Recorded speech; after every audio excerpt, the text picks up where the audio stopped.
अब भाई D23 के बाद डूम्सडे के ट्रेलर को लेकर जिस तरह का क्रेज पूरे सोशल मीडिया पे मार्वल फैंस के बीच में था, उसकी वजह से ऑलमोस्ट हम सभी भूल ही गए थे कि D23 में मार्वल ने एक्समैन की कास्ट को रिवील करने के साथ साथ विजन क्वेस्ट का भी एक ट्रेलर रिलीज किया था। साथ ही भाई जहां एक तरफ सीक्रेट वॉर्स की शूटिंग ऑफिशियली स्टार्ट हो चुकी है, वहीं at the same time Avengers Doomsday की लीक्स और इसकी एडवांस बुकिंग के रिगार्डिंग जो रिपोर्ट्स बाहर आ रही हैं, those are totally insane. In fact भाई जहां बैटमैन 2 के रिगार्डिंग इस वीक काफी इंटरेस्टिंग अपडेट्स सुनने को मिल रही हैं, वहीं डूम्सडे में स्टीव रॉजर्स के कैरेक्टर आर्क को लेकर भी क्रिस इवांस ने इस वीक एक इंटरव्यू में काफी सारी इंपॉर्टेंट अपडेट्स शेयर की। तो आइए आज की इस वीडियो में इन्हीं सारी अपडेट्स के रिगार्डिंग थोड़ा और डिटेल में बात करते हैं। हेलो गाइस, मेरा नाम है अभिषेक और आप देख रहे हैं नर्ड इनसाइट। तो बिना किसी देरी के लेट्स बिगिन द शो।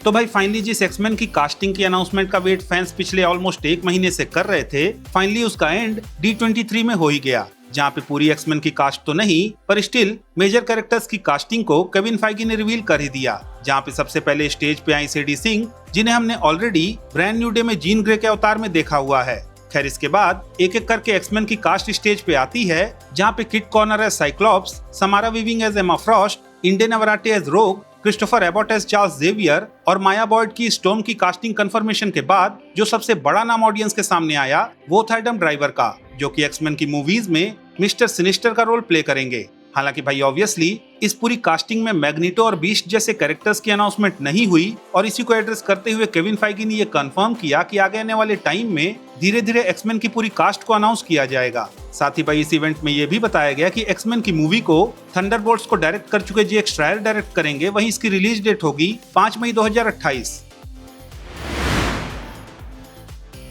खैर एक्समैन की कास्ट और डूम्सडे के ट्रेलर के साथ ही मार्वल ने D23 में विजन क्वेस्ट का ट्रेलर भी रिलीज किया, जिसको रिवील करने के लिए स्टेज पे आए जेम्स स्पेडर और पॉल बेटनी। हालांकि भाई अगर ट्रेलर की बात करें तो ये ट्रेलर व्हाइट विजन को स्कॉटलैंड के एडिनबर्ग में दिखाने के साथ शुरू होता है, जहां विजन अपनी ह्यूमन फॉर्म में उसी बार में काम कर रहा है जिसके बाहर हमने वांडा और विजन को इन्फिनिटी वॉर में देखा था। साथ ही भाई ये ट्रेलर ये दिखाने की कोशिश कर रहा है कि भले ही वांडा विजन के इवेंट्स के दौरान व्हाइट विजन को उसकी मेमोरी मिल गई थी, पर कहीं ना कहीं उसके अंदर वो मेमोरीज बस एक डेटा की तरह स्टोर्ड हैं, जिनमें ना तो कोई फीलिंग्स हैं और ना ही कोई इमोशन। इनफैक्ट भाई हम ट्रेलर में विजन को उसके वर्किंग आवर्स के बाद काइंड ऑफ हाइबरनेशन वाले स्टेज में जाकर अपनी मेमोरीज को एक्सप्लोर करते हुए देखते हैं, जहां पे वो टोनी स्टार्क द्वारा डेवलप्ड सारे एआईज को उनके ह्यूमन फॉर्म में ट्रांसफॉर्म करके इन सभी मेमोरीज को समझने में उनकी हेल्प लेता हुआ दिख रहा है। साथ ही भाई क्योंकि टोनी स्टार्क के साथ साथ विजन को बनाने में अल्ट्रॉन का भी हाथ था, तो ऑब्वियसली अल्ट्रॉन की भी कॉन्शियसनेस विजन की मेमोरी का पार्ट है। और एज ऑफ अल्ट्रॉन के इवेंट्स के बाद उसने भले ही अपनी मेमोरीज के किसी कोने में ही सही पर अल्ट्रॉन की कॉन्शियसनेस को जिंदा भी रखा है।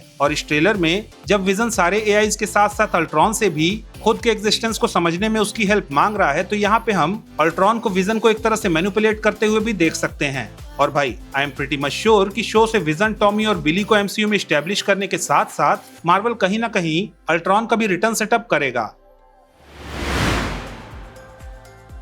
तो भाई जहां एक तरफ इस वीक एवेंजर्स सीक्रेट वॉर्स की शूटिंग ऑफिशियली स्टार्ट हो गई है, वहीं एवेंजर्स डूम्सडे की टिकट सेल शुरू होने के साथ ही जिस तरह से इस फिल्म ने अब तक $100 मिलियन का कलेक्शन करते हुए ब्रांड न्यू डे के कंपैरिजन में 65% का जंप स्टार्ट लिया है, उसकी वजह से ये प्रिडिक्ट किया जा रहा है कि एवेंजर्स डूम्सडे वर्ल्ड सिनेमा की आज तक की बिगेस्ट ओपनिंग लेने के साथ साथ ओपनिंग डे पे ही $1 बिलियन का मार्क टच कर सकती है। साथ ही भाई अगर एवेंजर्स डूम्सडे की एडिशनल डिटेल्स की बात करें तो इस वीक कई जगह पे ये रिपोर्ट किया जा रहा है कि फिल्म में हमें एवेंजर्स असेंबल वाली लाइन 2 बार सुनने को मिलेगी, जिनमें से पहली बार सैम विल्सन ये डायलॉग बोलेगा एंड दूसरी बार येलेना ये सेम डायलॉग रिपीट करेगी। साथ ही भाई रिसेंटली डॉक्टर डूम के 2 एक्शन फिगर्स रिवील किए गए, जिनमें से एक में उसके हाथ में एक की जैसा कुछ है, वहीं दूसरे में उसके हाथ में एक बुक है, जहां पे इस की के रिगार्डिंग फैंस का ये मानना है कि या तो ये मार्वल कॉमिक्स में रीड द्वारा डेवलप किया गया अल्टीमेट नलीफायर जैसा कुछ है, जो कि टाइमलाइंस, रियलिटीज और कॉस्मिक बीइंग्स तक के एग्जिस्टेंस को इरेज कर सकता है, या फिर ये लाइब्रेरी ऑफ वर्ल्ड्स की एक की है जिसे कॉमिक बुक्स में डॉक्टर डूम ने रियलिटीज को नेविगेट और कंट्रोल करने के लिए यूज किया था।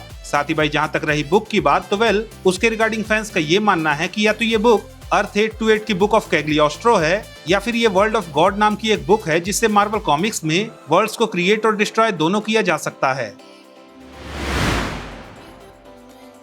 अब भाई रिसेंटली क्रिस इवांस ने एक इंटरव्यू में स्टीव रॉजर्स के कैरेक्टर के रिगार्डिंग बात करते हुए ये बताया कि रूसोस को स्टीव रॉजर्स की कुटाई दिखाने में कुछ ज्यादा ही आनंद आता है, क्योंकि उनके हिसाब से एक हीरो तब तक लेजेंडरी नहीं बन सकता जब तक बुरी तरह से पिटने के बाद वो दोबारा से खड़ा ना हो जाए। इनफैक्ट भाई डूम्सडे के रिगार्डिंग बात करते हुए क्रिस इवांस ने ये रिवील किया कि यहाँ भी रूसोस ने एक तरह से अपनी परंपरा को फॉलो करते हुए स्टीव रॉजर्स का जो स्टोरी आर्क फिल्म में दिखाया है वो स्टीव रॉजर्स के लिए फिजिकली और इमोशनली दोनों ही तरह से काफी ब्रूटल रहने वाला है। अब भाई सीरियसली मैं बता रहा हूँ कि ये सुन के क्लियरली मुझे ये लग रहा है कि डूम्सडे में स्टीव रॉजर्स के बेटे की जिंदगी खतरे में पड़ने वाली है और मे भी शायद डूम उसे निपटा ही दे।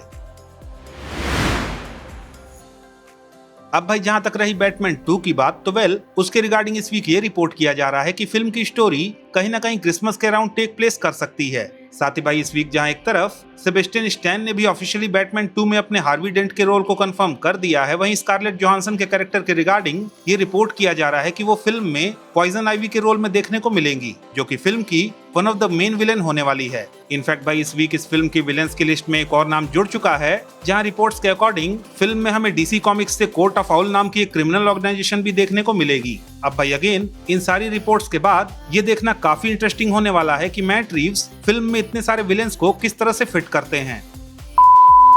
तो भाई दैट्स इट, आज की इस वीडियो में इतना ही। अगर आपको ये वीडियो पसंद आया तो प्लीज इस वीडियो को लाइक कीजिए, शेयर कीजिए और हाँ, अगर आपके कुछ सजेशंस हैं तो please don't forget to comment और जाते जाते प्लीज इस चैनल को सब्सक्राइब करना भी ना भूलें। तो मिलता हूँ मैं आपसे अगली वीडियो में, तब तक के लिए have fun and enjoy the day.